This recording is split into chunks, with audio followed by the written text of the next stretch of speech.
दोस्तों, आज की वीडियो में हम जानेंगे कि अगस्त ऋषि ने अपनी ही पुत्री के साथ संभोग क्यों किया था। अगस्त ऋषि को बहुत ज्ञानी ऋषि माना जाता है। वह एक बार पूरा समुद्र ही पी गए थे, तो फिर ऐसी क्या मजबूरी आई कि उन्हें अपनी ही पुत्री के साथ संभोग करना पड़ा।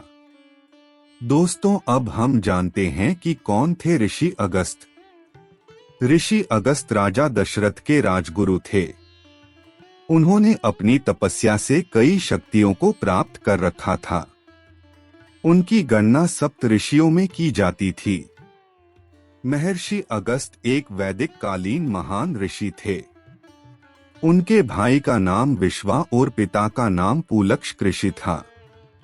अगस्त ऋषि का जन्म काशी में हुआ था, जिसे आज अगस्त कुंड के नाम से जाना जाता है। जब देवों और असुरों के बीच संग्राम हो रहा था, तब असुर समुद्र में जाकर छुप गए थे।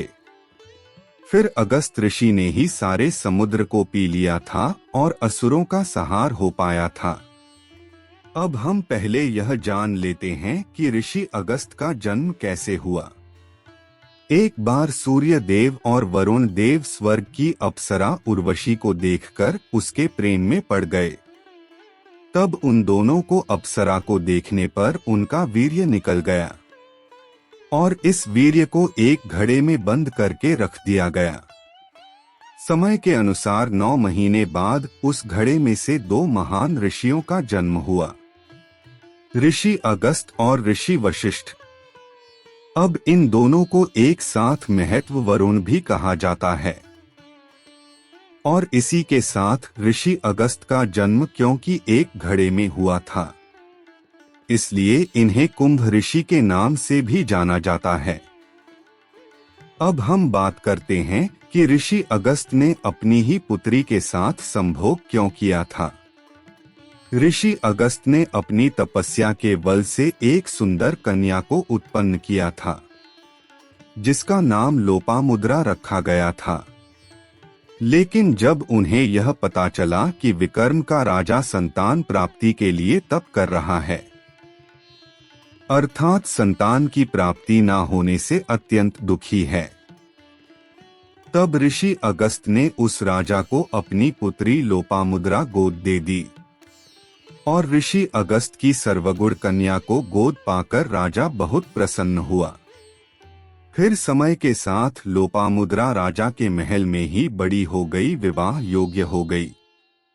फिर कुछ दिन बाद ऋषि अगस्त उस राजा के महल में गए और उन्होंने वहां जाकर अपनी पुत्री लोपामुद्रा का हाथ मांग लिया। राजा ना चाहते हुए भी ऋषि को मना नहीं कर पाया, क्योंकि उसके मना करने पर ऋषि अगस्त उसे श्राप दे देते। तब राजा ने इच्छा न होते हुए भी अपनी पुत्री लोपामुद्रा का विवाह अगस्त ऋषि से कर दिया।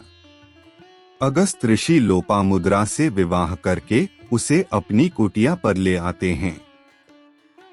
तो इस तरह से ही अगस्त ऋषि का अपनी पुत्री लोपामुद्रा से विवाह हुआ और उन्होंने अपनी पुत्री लोपामुद्रा से संभोग किया।